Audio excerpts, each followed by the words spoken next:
ये कहानी 1950 के दशक के आसपास की है।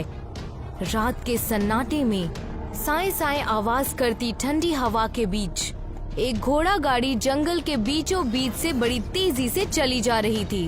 कोचवान नंदू घोड़ा गाड़ी को बड़ी तेजी से भगा रहा था, मानो वो उस जंगल के रास्ते से बड़ी जल्दी गुजर जाना चाहता हो। तभी अचानक एक पुलिस वाला घोड़ा गाड़ी के सामने आ गया। अचानक पुलिस वाले को सामने देख कोचवान ने घोड़ों को लगाम दी। तांगा डिसबैलेंस हो गया और तांगे में बैठी ठाकुर विजेंद्र की बहन दिव्या गिर गई और घोड़े बिदक कर भाग गए। आपको चोट तो नहीं आई छोटी मालकिन? मैं ठीक हूँ नंदू। ये क्या तरीका है दरोगा बाबू? आधी रात को हमें यहाँ क्यों रोका गया है? उस पुलिस वाले की आंखें अंधेरे में अजीब से अंदाज में चमक रही थीं। पुलिस वाला हूँ, मुझे पूरे अधिकार है तेरा रथ रोकने का।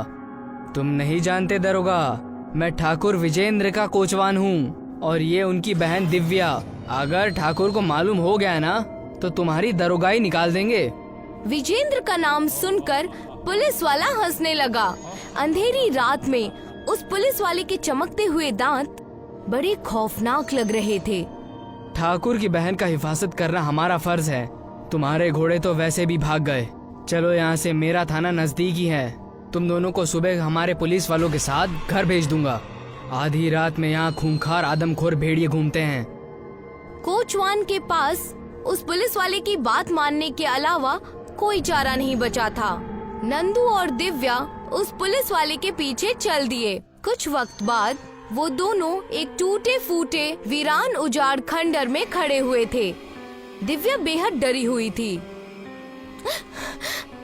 नंदू, मुझे कुछ ठीक नहीं लग रहा है। ये तो कहीं से भी पुलिस स्टेशन नहीं नजर आ रहा।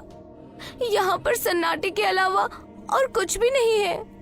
तुम सही कहती हो छोटी मालकिन, इस जगह पर मुझे भी कुछ अजीब सा लग रहा है। तभी उन दोनों के कानों में पुलिस वालों की आवाज टकराई, जो एक टूटी फूटी कुर्सी पर बैठ गया था। क्या सोच रहे हो तुम दोनों? यही के यहाँ मेरे अलावा और कोई पुलिस वाला मौजूद नहीं है? दरअसल ये बहुत पुराना पुलिस स्टेशन है नंदू। उस पुलिस वाले की जुबान से अपना नाम सुनकर नंदू बुरी तरह से चौंक गया। आपको मेरा नाम कैसे पता? अभी तक तो मैंने अपना नाम बताया ही नहीं। नंदू के इतना कहते ही अचानक उस पुलिस वाले का चेहरा बदल गया। उसकी आंखें बेहद चौड़ी और बड़ी हो गईं और उसका चेहरा बेहद खौफनाक हो गया। देखते ही देखते नंदू और दिव्या की चीखें सन्नाटे को चीर गईं। सुबह उन दोनों की लाश पुलिस वालों को उसी खंडर के बाहर मिली। ठाकुर विजेंद्र एक जवान इंसान था। उसका रो रो कर बुरा हाल था। दिव्या का अंतिम संस्कार करा दिया गया। दूसरे दिन ठाकुर ने अपने खास दो आदमी रतन और बिरजू को हवेली में बुलवाया। रतन और बिरजू, मुझे सिर्फ तुम दोनों पे भरोसा है। मुझे नहीं लगता पुलिस उस कातिल को पकड़ पाएगी। तुम दोनों अपने तरीके से पता लगाओ कि आखिर मेरी बहन और मेरे कोचवान को हुआ क्या है।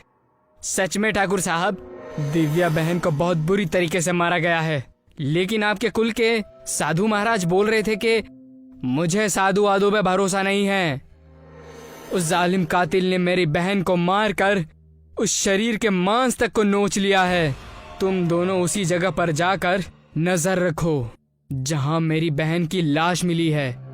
रात के अंधेरे में बिरजू और रतन अपने अपने घोड़े लेकर उस खंडर की ओर चले गए। कुछ ही वक्त में वो दोनों उस खंडर के अंदर हाथों में मशाल लिए इधर उधर देखने लगे। तभी उस खंडर में अचानक एक बहुत बड़ा चील नुमा फख्ता उड़ता हुआ आया और बिरजू की पगड़ी अपनी चोंच में दबाकर चला गया। इतना बड़ा पक्षी मैंने आज तक नहीं देखा। मुझे तो लगता है बिरजू कि ठाकुर साहब की बहन को किसी इंसान ने नहीं मारा है। तू सही कह रहा है रतन, मुझे भी कुछ ऐसा ही लगता है। हम दोनों को जल्द से जल्द इस जगह से निकल जाना चाहिए। तभी अचानक उन दोनों के कानों के पीछे से एक आवाज टकराई। तुम दोनों यहाँ से जिंदा बचकर नहीं जा सकते। उन दोनों ने जैसे ही पीछे मुड़कर देखा तो उनके सामने वही पुलिस वाला खड़ा हुआ था। और उन्हें खा जाने वाली नजरों से देख रहा था। कौन हो तुम? मैं यहाँ का थानेदार हूँ। मैं इस गांव के थानेदार को जानता हूँ। मैंने तुम्हें इस गांव में पहले कभी नहीं देखा है। अचानक उस पुलिस वाले का चेहरा दूसरे चेहरे में तब्दील हो गया। उसकी शक्ल देखकर दोनों की आंखें फटी की फटी रह गईं। ये नामुमकिन है, ऐसा नहीं हो सकता। देखता क्या है रतन, अपनी जान बचाकर यहाँ से भाग।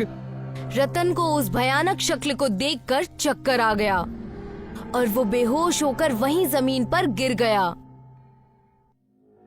देखते ही देखते उस भयानक शक्ल वाले ने बिरजू को चीर फाड़ कर रख दिया।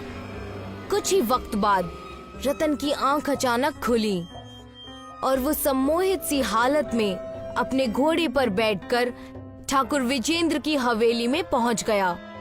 अचानक मौसम बदल गया। मैं तुम्हारा ही इंतजार कर रहा था रतन, लेकिन तुम अकेले क्यों आए हो? बिरजू कहाँ है? बिरजू अब इस दुनिया में नहीं रहा। क्या? लेकिन कैसे? क्या हुआ उसके साथ? किसने मारा उसको? वो भी आपको बता दूंगा, लेकिन आपके लिए खुशी की बात भी है। मैंने ये पता लगा लिया है कि आपकी बहन को किसने मारा है। किसने मारा मेरी बहन को? आपकी बहन को किसी और ने नहीं, ठाकुर मक्खन सिंह ने मारा है। लगता है तू चढ़ा कर आया है रतन, इसलिए ऐसी बहकी बहकी बातें कर रहा है। भूल गया कि थानेदार मक्खन को मारकर मैंने उसे अंधे कुएं में फेंकवाया था और उसकी लाश को तुम दोनों ही फेंक कर आए थे। विजेंद्र ने अपनी बात पूरी की ही थी कि अचानक रतन ने अपनी शक्ल ऊपर की ओर कर ली। रतन की शक्ल देखकर विजेंद्र बुरी तरह से डर गया, क्योंकि उसके सामने रतन की जगह थानेदार मक्खन सिंह खड़ा हुआ था। ये नामुमकिन है, ऐसा नहीं हो सकता। तुम तो मर चुके हो, तुम्हें मैंने अपने हाथों से ही मारा था। तुम जिंदा कैसे हो सकते हो? सही कहा तुमने ठाकुर, तुमने दोनों इन्हीं हाथों से मुझे मारा था। तुमने ना जाने कितनी बहू बेटियों की इज्जत रौंदी, क्योंकि तुम हर थानेदार को खरीद लेते थे, और जब मैं नहीं बिका तो तुमने मुझे मारकर अपने साथियों की मदद से उस अंधे कुएं में फेंकवा दिया। मगर तुम शायद ये नहीं जानते कि वो अंधा कुआं शापित है। शापित कुआं कहना चाहते हो तुम? अमावस की रात में कोई मृत व्यक्ति उस अंधे कुएं में फेंका जाता है तो वो एक रूह बन जाती है। तुमने मुझे जिस रात मारा था वो अमावस की रात थी। तभी वहाँ पर ठाकुर विजेंद्र सिंह के कुल के साधु की आवाज सुनाई दी। विजेंद्र को छोड़ दे मक्खन सिंह, मैं जानता हूँ कि विजेंद्र एक अय्याश और एक तेरा हत्यारा है। इसे इसकी सजा कानून देगा। तू कौन होता है इसे सजा देने वाला? इसने मेरी हत्या की है। इसने जब तेरी हत्या की थी तब तू एक शरीफ इंसान था, मगर तू अब एक रूह है। तूने दिव्या को इतनी बुरी तरीके से क्यों मारा? भला उस बेचारी का इस सब में क्या दोष था? मैंने अपने तंत्र शक्तियों से पता लगा लिया था कि तेरी हड्डियां उस अंधे कुएं में पड़ी हुई हैं। मैं तेरी हड्डियों को अपने साथ लेकर आया हूँ। वो जैसे ही बाबा की ओर झपटा, बाबा ने उन हड्डियों को अपने मंत्रों द्वारा आग लगा दी। मक्खन सिंह बहुत बुरी तरह से चीखने और तड़पने लगा। अचानक रतन मृत हालत में गिर पड़ा और मक्खन सिंह की रूह धुआं बनकर उड़ गई। दूसरे दिन ठाकुर विजेंद्र को पुलिस ने थानेदार मक्खन सिंह की हत्या के जुर्म में गिरफ्तार करके जेल में डाल दिया। मक्खन सिंह की तलाश कई दिनों से जारी थी। अब पुलिस को पता लग चुका था कि मक्खन सिंह की हत्या हो चुकी है।